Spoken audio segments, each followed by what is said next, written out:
So here I'm starting with literary terms, and I'll be covering daily five literary terms. I think now the exams are approaching, so even if we'll do five daily, we'll cover up a lot. So starting without wasting any time now, I have read it but not that much, and I have not yet understood everything. Every time I read this book, I think something is new which I don't get in one reading. So I'll reading it with you guys, and you can also side by open your book and read it. First is episode literature of thee. The term is applied to a number of works in drama and prose fiction, which has in common the view that the human condition is essentially absurd and that this condition can be adequately represented only in works of literature that are themselves absurd. So basically, absurd is something that's not perfect, that's not going according to what the rules says or the organized form or whatever the pattern is. So this term is applied to the number of works in drama or prose fiction. Both the mood and dramaturgy of absurdity were anticipated as early as 1896 by Alfred Jarry's French play Ubu Rui.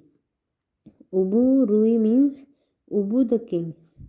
This was first anticipated by Alfred Jarry's French play. This was first anticipated in Alfred Jarry's French play Uburui. The literature has its roots also in the movements of expressionism and surrealism, as well as in the fiction written in the 1920s of Franz Kafka, The Trial Metamorphosis. So this thing also has its roots in Franz Kafka's The Trial Metamorphosis. So, what here it means is we can also see absurdism in Franz Kafka's The Trial Metamorphosis. The current movement, however, emerged in France after the horrors of World War II as a rebellion against basic beliefs and values in traditional culture and literature. This tradition has included the assumptions that human beings are fairly rational creatures who live in an at least partially intelligible universe, that they are part of an ordered social structure, and that they may be capable of heroism and dignity even in defeat. So, this the concept of absurdity that got more importance after World War II, and which was also very simple. People started believing that it could be that they may be capable of heroism and dignity even in defeat. Even if people lose, that also shows the dignity and heroism. After the 1940s, however, there was a widespread tendency, especially prominent in the existential philosophy. I think the main term here is existentialism, which automatically comes, sorry for that, when the term absurd comes. So, existential philosophy of men of letters such as Jean Paul Sartre and Albert Camus to view a human being as an isolated existent who is cast into an alien universe, to conceive the human world as possessing no inherent truth, value, or meaning, and to represent human life in its fruitless search for purpose and significance as it moves from the nothingness whence it came toward the nothingness where it must end, as an existence which is both anguished and absurd. As Camus said in the myth of Sisyphus. So before starting this, I would like to explain two other writers we can also connect with absurdism are Jean Paul Sartre and Albert Camus.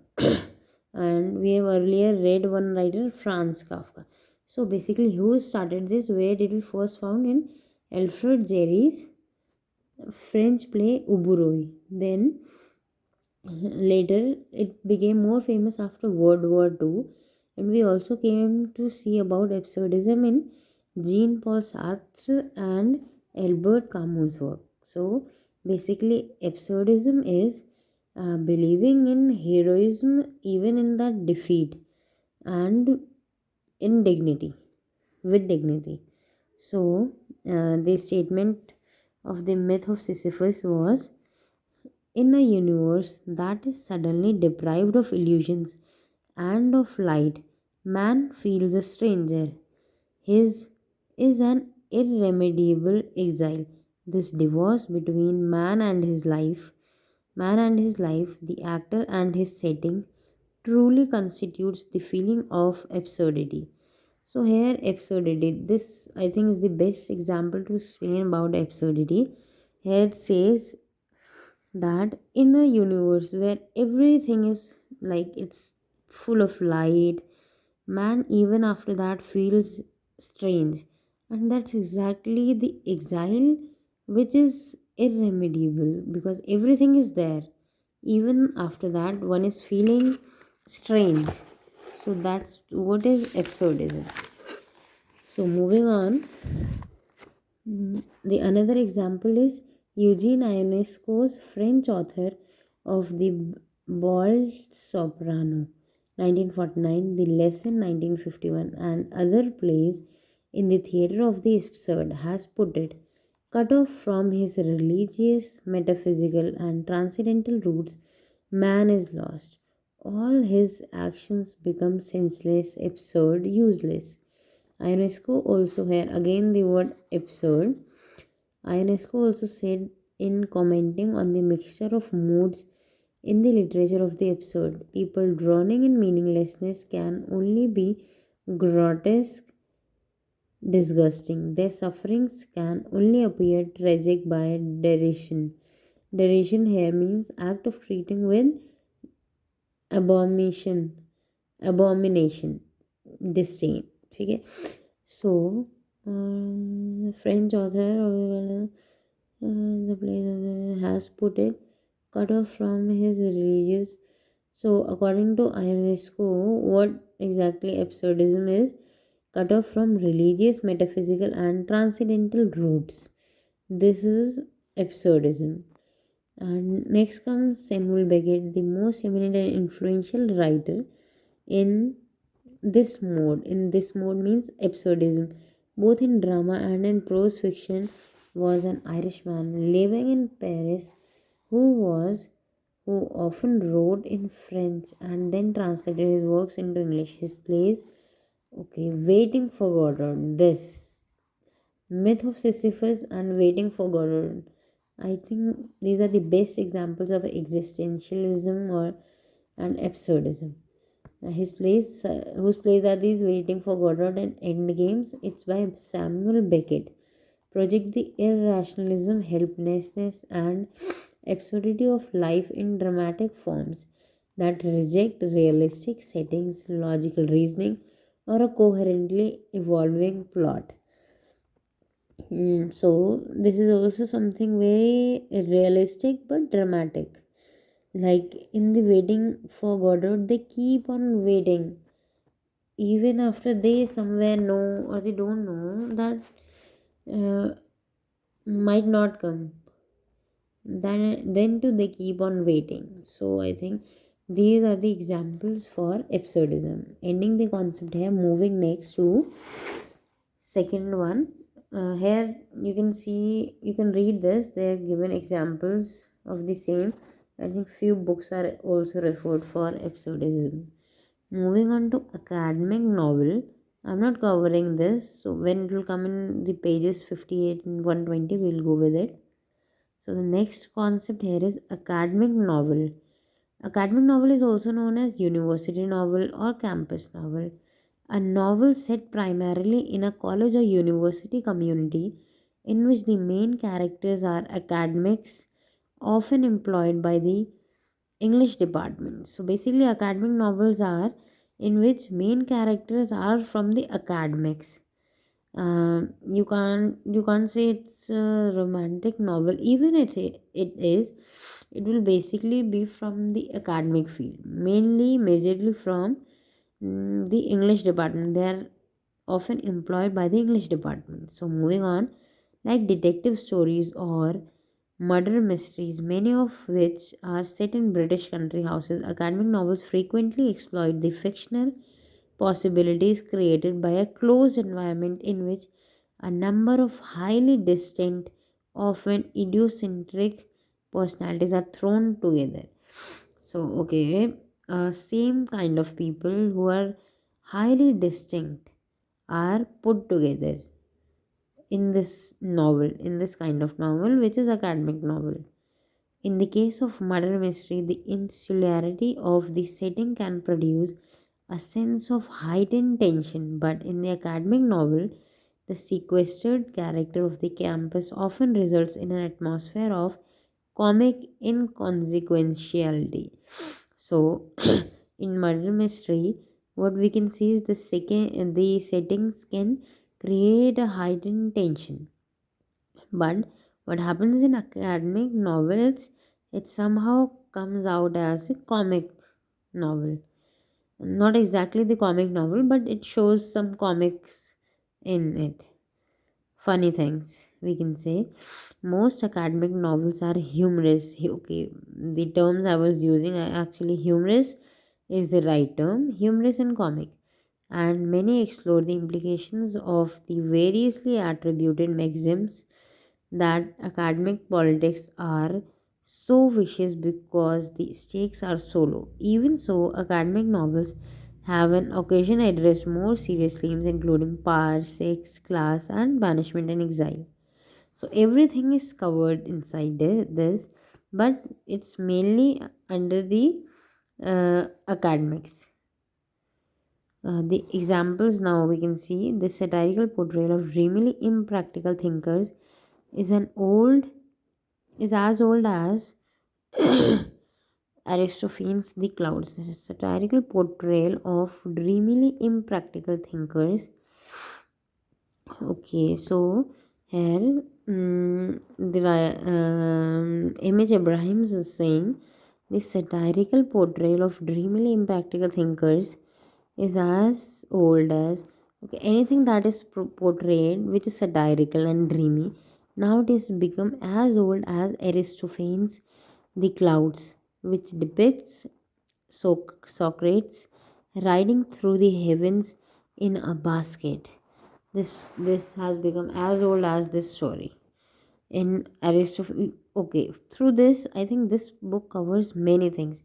You can also know the middle stories of what happened in what story, like in Aristophanes' The Clouds. Now we have got to know what happens. Socrates in the basket moves and takes a ride through the heavens.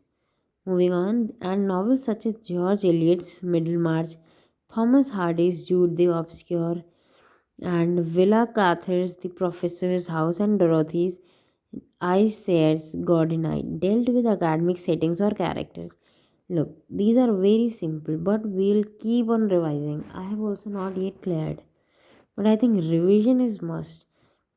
By only knowing that, reading once, I think a faint image will get in our head by revising again and again. That yes, George Eliot's Middlemarch, Thomas Hardy's Jude the Obscure, Willa Cather's The Professor's House, and Dorothy's I Sayre's Goody Night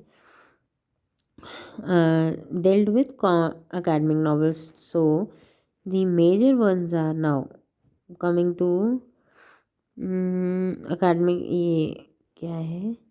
Yes, campus novels, university novels of Malcolm Bradbury's The History Man and the trilogy by David Lodge. This trilogy, the name itself of the trilogy, and that this is from campus novels, both are very important. Malcolm Bradbury's The History Man, fine, and the trilogy, what is the trilogy? Changing Places, A Tale of Two Campuses. Then is Small World and Academic Romance. This is the complete title. This is complete one part of the trilogy, Small World and Academic Romance. First is Changing Places, A Tale of Two Campuses. Second is Small World and Academic Romance and Nice Work. Evelyn Waugh Brideshead Revisited. Evelyn Waugh's Brideshead Revisited is considered a varsity novel, a predominantly British genre, generally set at Oxford or Cambridge, in which the primary characters are undergraduates rather than faculty. Okay, varsity model novel. Sorry, it's Bridesmaid Revisited. What kind of novel is this? In which the characters are undergraduates rather than faculty. And so moving on, what are the so we can you can read this on your own. The other academic novels. Over the years, the academic novels has registered not only the currents of the larger culture but also the changing nature of academic life. If many of the earlier instances of the genre depicted the college or university community as a pseudo pastoral enclosure with its own quaint rules and more more recently, novels have treated the same setting as a microcosm or more tightly focused or intensified version of the larger world, in which ideas and values circulating through the broader culture emerge in high relief. The tone of the academic novel in the first year of the 21st century darkened as the working conditions of many teaching faculty deteriorated and the educational mission of the university was suppressed by the economic priorities of intermission of the university. Sorry, what institution?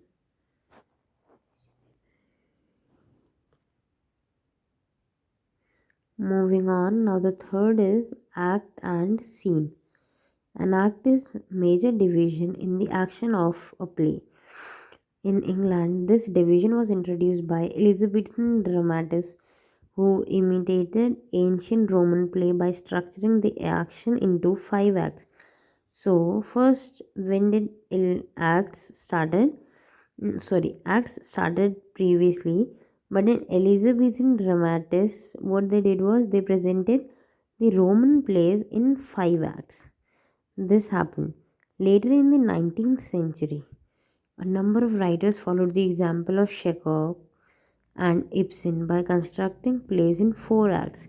So it reduced to four. First, in Elizabethan dramatists age, that was of five acts. Now, getting inspired in 19th century, in late 19th century by Chekhov and Ibsen, it became a four acts. Then, in the 20th century, the most common form of traditional non musical dramas has been three acts. So, coming now, it became a three. From five, four, now it's three. Acts are often subdivided into scenes, which is modern plays usually consist of units of action in which there is no change of place or break in the continuity of time. In the conversational theatre with a proscenium arc that frames the front of the stage. Okay, in the conventional theatre with a proscenium arc that frames the front of the stage, the end of a scene is usually indicated by a dropped curtain or a diminishing of the lights, and the end of an act by a dropped curtain and an intermission. So here it's explained that the front of the stage, the frames, it's decorated with a proscenium arc, and at the end what happens, the curtain drops. Now coming to the fourth term is aesthetic ideology.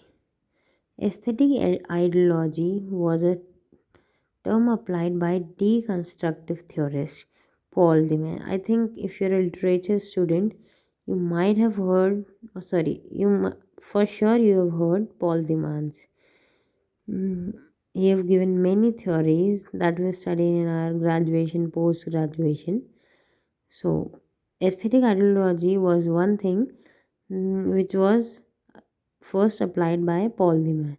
In his late writings to describe the seductive appeal of aesthetic experience, in which he claimed form and meaning, perception and understanding, and cognition and desire are misleadingly and sometimes dangerously conflate. So, what I think is, I also couldn't this aesthetic ideology and aesthetism. I also didn't get it clearly, so I think I'll stop it for now. And tomorrow I'll be starting with aesthetic ideology again, so that once I'll get through the concept again, because just reading won't make anything good for you either and for me. So today the five concepts I've done, but the fifth one also though I have read it, I'm yet not clear about this. So I'll be starting from um, affective fallacy tomorrow before completing aesthetic ideology and aesthetism. So this is the end of the video. I know I haven't explained or done a better job with this video, but hopefully I will improve day by day. So please be in connection. And I think more than that, what makes good with this video is you will also be reading it through that. Daily five concepts. I think this will make a consistency in your routine too. So yeah, for today this is it.